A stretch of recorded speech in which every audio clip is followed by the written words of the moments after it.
Anda bicara Singapura, ada yang baru karena soal Singapura ini juga disinggung oleh Presiden Jokowi soal konser Taylor Swift. Ini dia. Kita tahu yang baru saja diselenggarakan Taylor Swift di Singapura di bulan Maret yang lalu diselenggarakan 6 hari di Singapura. Yang nonton saya kira lebih dari separuh itu orang Indonesia. Saya ingat konser Coldplay. Indonesia dapat, tapi hanya 1 hari. Hanya 1 hari. Singapura dapat 4 hari. Penuh, tambah lagi jadi 5 hari. Penuh, tambah lagi jadi 6 hari. Saya pastikan lebih dari separuh dari Indonesia. Karena di sini tiketnya baru 20 menit saja sudah habis. Tapi mau nambah nggak bisa. Kenapa? Saya tanya penyelenggara, karena memang urusan perizinan kita ruwet. Kalau kita baca netizen di sosial media baca begini, rupiah disalahkan rupiah turun, dolar menguat yang disalahkan Taylor Swift. Apa pandangan Anda soal kemudian soal Taylor Swift dan kemudian Coldplay itu menjadi sorotan Presiden? Mungkin yang disoroti Presiden adalah lebih daripada kekesalan dia, kok nggak bisa di Indonesia. Tadi beliau mengatakan, saya tanya ternyata masalah izin. Nah di sini gini Ros, yang kita harus juga lihat fundamental yang ada di Indonesia yang harus kita sama-sama perbaiki. Yaitu salah satunya alignment. Alignment antara pemerintah pusat, pemerintah provinsi, dan juga daerah. Nah ini menurut saya alignment programnya itu belum terjadi. Nah di mana sekarang ke depan ini kita harus ada alignment itu. Supaya apa? Sisi pemikiran eksekutif dan legislatif yang ada di pusat, provinsi, dan juga kabupaten kota harus mempunyai suatu alignment. Ya, maksudnya jadi polusinya bisa pas. Jadi, sama kan antara pusat sampai daerah ada alignment, betul. Kesamaan pandangan. Tetapi bicara soal konser, ini bukan melulu soal izin.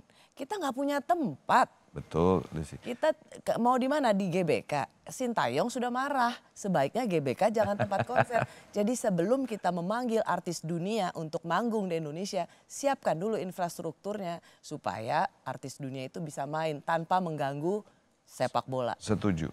Infrastruktur satu hal, tapi tadi perizinan ini juga jadi masalah. Sebetulnya kalau bilang tempat, Ros, kalau kita serius semua ini tempat itu bisa di magic.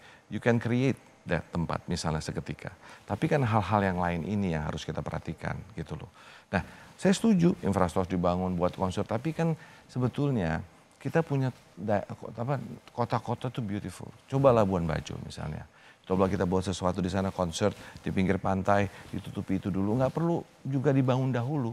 Of course kalau dibangun lebih baik. Itu ada suatu proses. Tapi untuk masuknya aja kalau ribet, bagaimana orang mau masuk? Itu yang tadi dibilang soal izinnya. Alignment contoh. Ya, saya mau masuk ke sini.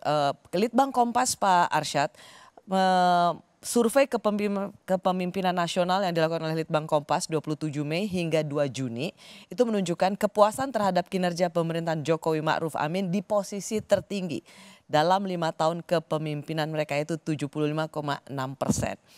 Dan ini jarang terjadi dimanapun di seluruh dunia. Di tahun terakhir, presiden yang harusnya bisa dibilang lame duck, tetapi justru menempati approval rating tertinggi sepanjang dia memimpin. Tetapi ketika itu didetilkan mengapa tingkat kepuasan tertinggi, terbesar adalah karena menerima bansos. Pertanyaannya adalah apakah ini bisa menjadi model kepemimpinan ke depan dan apakah ini baik untuk ekonomi kita? Bansos itu kalau kita bicara Pancasila ada yang namanya keadilan sosial bagi seluruh Indonesia. Bansos ada bagian daripada instrumen itu.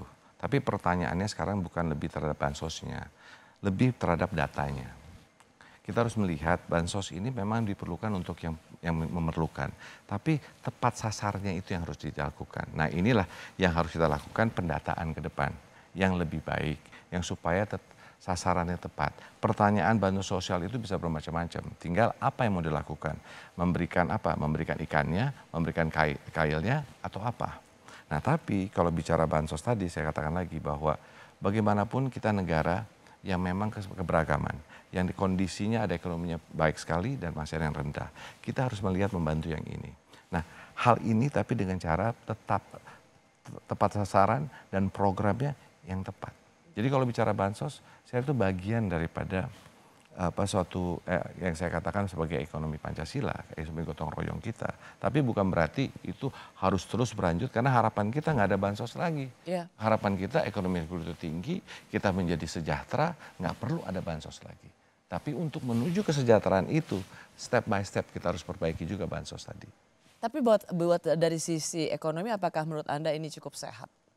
Tadi kalau kita bicara purely bansos saja, tadi tepat sasaran dulu deh yang kita lakukan. Pendataannya bagaimana?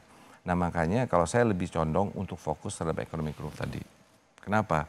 Karena itulah yang kita harus fokuskan supaya apa? Supaya tadi yang namanya lapangan pekerjaan ada, yang namanya tadi untuk bicara bagaimana supaya kesejahteraan dari setiap orang di Indonesia ini memang punya kesetaraan. Itu yang penting. Nah sekarang ekonomi growth-nya, bagaimana kita memastikan kesetaraan di seluruh Indonesia. Bukan lagi di Jawa, tapi bagaimana di Indonesia Timur misalnya. Bukan hanya di Barat, tapi Timurnya bagaimana.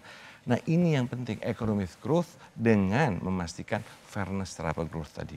Nah jadi balik-balik Rosi, saya bukan menginikan ini, tapi kita harus percaya diri kita dulu sendiri.